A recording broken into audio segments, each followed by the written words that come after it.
एक प्रोजेक्टाइल का क्वेश्चन करते हैं। A range R of a projectile is same when its maximum heights are R1 and R2। ठीक है, एक प्रोजेक्टाइल है और उसमें रेंज सेम दी है। ठीक है, तो रेंज कब सेम होती है? या तो अगर हम उसको एंगल थीटा पे फेंकें या फिर हम उसको कितने फेंकें 90 माइनस थीटा पे।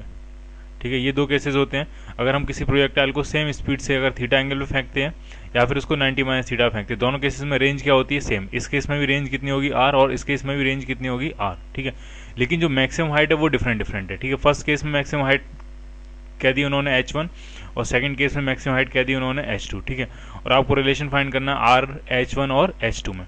ठीक है, क्लियर है? तो R क्या होगा, चाहे आप थीटा पे फेंको या 90 माइनस थीटा पे फेंको, दोनों में रेंज सेम होती है और रेंज की वैल्यू क्या हो जाएगी? वो हो जाएगी U square sine 2 theta upon जी।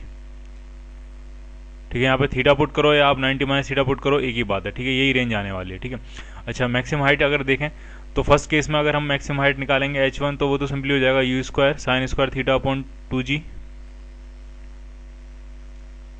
हो जाएगी फर्स्ट केस में मैक्सिमम हाइट, थीटा की जगह थीटा पुट कर दिया सिंपली। और सेकंड केस में जो मैक्सिमम हाइट होगी तो फॉर्मूला तो यही रहेगा you square sine square theta upon 2g, लेकिन थीटा की जगह हम क्या पुट करेंगे? 90 माइनस थीटा। तो ये हो जाएगा यू स्क्वायर साइन स्क्वायर हो जाएगा 90 माइनस थीटा अपॉन 2g, और साइन 90 माइनस थीटा होता है कॉस थीटा, तो ये हो गया यू स्क्वायर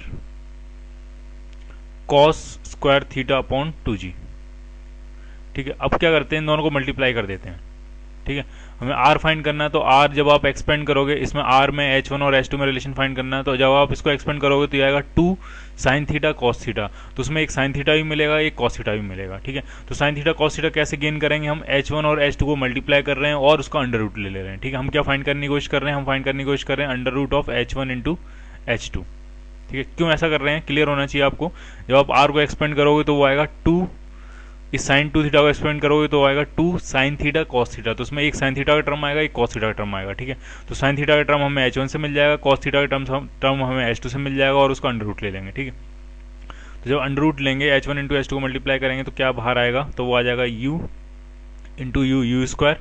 यू यहाँ से मिलेगा, यू यहाँ से मिलेगा, तो ये आएगा you square sine square theta से बाहर कितना आएगा? सिर्फ साइन थीटा, और कॉस स्क्वायर थीटा से बाहर कितना आएगा? सिर्फ cos theta upon 2g into 2g करेंगे तो 2g का स्क्वायर और अंडर रूट लेंगे तो सिर्फ कितना बाहर आ जाएगा? 2g। ठीक है, ये आया अंडर रूट H1 H2। ठीक है, अब इसको अगर R में कन्वर्ट करना है तो इसमें पहले मैं 2 से मल्टीप्लाई करता हूँ, या पहले सीधे 4 से ही मल्टीप्लाई कर देता हूँ। 4 से इधर मल्टीप्लाई करो, 4 से आप इधर मल्टीप्लाई करो। ठीक है, अभी जो 4 आया तो ये 2 इसको कैंसिल करेगा 2 टाइम्स, और 2 साइन थीटा कॉस थीटा, ये बन जाएगा साइन 2 थीटा।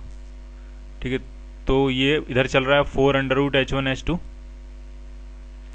और ये 2 साइन थीटा कॉस थीटा बन गया साइन 2 थीटा, तो ये हो गया U square sine 2 theta upon G, और यही फॉर्मूला किसका होता है? आर का। तो यही हो गया आपका आर। तो क्या फॉर्मूला आया, क्या रिलेशन प्रूव हुआ? R is equal to 4 times under root H1 H2।